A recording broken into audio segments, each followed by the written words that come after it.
June 9, 2024న Srimata Vaishno Devi అమ్మవారి భక్తులతో కూడిన ఒక యాత్ర బస్సు రియాసీ డిస్టిక్ లోని లోయల్లో పడిపోయింది. అయితే ఆ తర్వాత తెలిసింది ఇది ఇద్దరు ఉగ్రవాదులు చేసిన దాడి వల్లే ఆ బస్సు అదుపు తప్పి లోయలో పడిపోయింది. ఇక్కడ ఒక అనుమానాస్పద విషయం జరిగింది.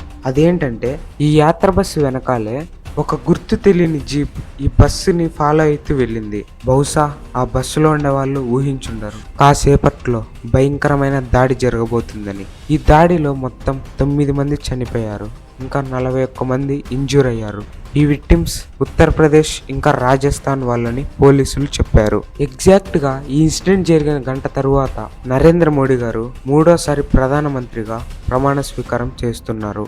అయితే ఈ ఉగ్ర దాడికి కారణం ఎవరు, దీని వెనుకలున్నది ఎవరు, ఇప్పుడు చూద్దాం. ద రెసిస్టెంట్ ఫ్రంట్ ఇంకా జైషీ మొహమ్మద్ అనే ఉగ్రవాద సంస్థలు ఈ దాడి మేమే చేశామని చెప్పాయి. ఆ తర్వాత ఇందులో మా ప్రమేయం ఏమీ లేదు అని తెలియపరిచాయి. ఈ అటాక్ ఎవరు చేసినా కానీ బస్సులో వెళ్తున్న అమాయకుల ప్రాణాలు తీయడం ఎంతవరకు కరెక్ట్ చెప్పండి. దీని వెనుక ఆర్టికల్ 370 ఉందని కొందరు అంటున్నారు. ఇండియన్ గవర్నమెంట్ ఆర్టికల్ 370 రద్దు చేసింది కనుక కాశ్మీర్ ఇంకా ప్రశాంతంగా ఉంటుంది కాబట్టి అందుకే ఉగ్రవాదులు అటాక్ చేశారు అని అంటున్నారు. జమ్మూ అండ్ కాశ్మీర్ పోలీసులు 50 మంది అనుమానాస్పద వాళ్ళని అదుపులోకి తీసుకున్నారు.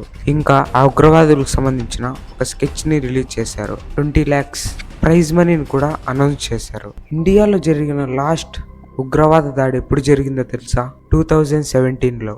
అదే అమర్నాథ్ యాత్ర మ్యాసకర్.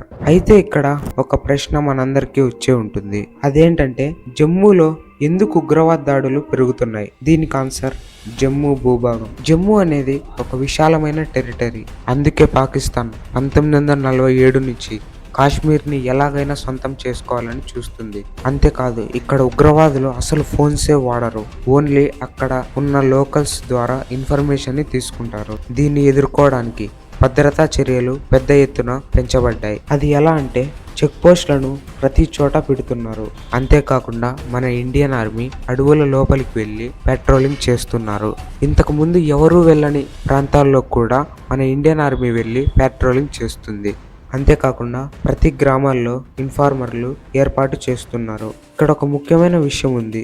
ఈ ఉగ్రవాదులు వర్షాకాలంలో తమ ప్రయత్నాలను ముమ్మరం చేస్తారు. సో ఇవి కొన్ని కారణాలు ఉగ్రవాద దాడులు ఎందుకు జమ్మూలో జరుగుతున్నాయి అనేది. ఫ్రెండ్స్, ఈ వీడియో ద్వారా ఎంతో కొంత ఇన్ఫర్మేషన్ ని తెలుసుకున్నారని ఇలాంటి ఇంట్రెస్టింగ్ అండ్ ఇన్ఫర్మేటివ్ వీడియోస్ కోసం ఛానల్ ని సబ్స్క్రైబ్ చేసుకోండి.